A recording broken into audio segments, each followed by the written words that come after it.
Praise the lord. ఈరోజు వాక్యము August నెల 29వ తారీఖు 2025. మొదటి యోహాను పత్రిక 2వ అధ్యాయము 4-5 వచనాలు. ఆయనను ఎరిగి ఉన్నానని చెప్పుకొనుచు ఆయన ఆజ్ఞలను గైకొనని వాడు అబద్ధికుడు, వానిలో సత్యము లేదు.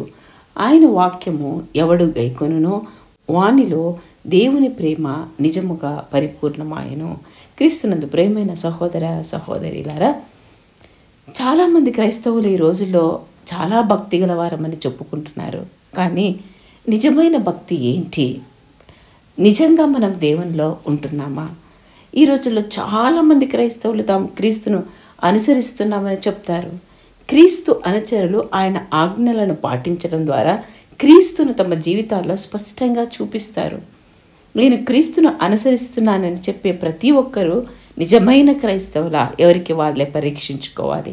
దేవుని ప్రేమ నిజమైన క్రైస్తవులలో పరిపూర్ణమైనది. వారు కపటులు కాదు.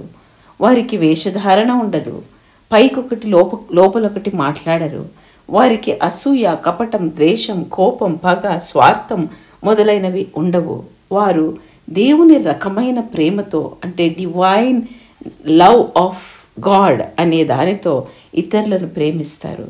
మన జీవితాల ద్వారా క్రీస్తును ఇతరులకు చూపించే నిజమైన క్రైస్తవులుగా ఉండడానికి ప్రయత్నిద్దాం. ప్రార్థిద్దామా? ప్రేమైన తండ్రి, నిజమైన క్రైస్తవులుగా ఉండడానికి మా శక్తి సరిపోదు నాయన.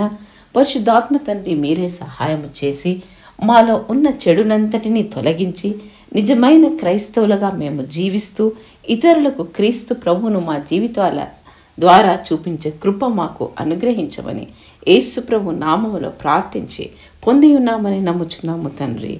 Amen, amen, amen. నిజమైన క్రైస్తవులుగా ఉండేందుకు పరిశుద్ధాత్మ ప్రభువు మనకు సహాయం చేయునుగాక.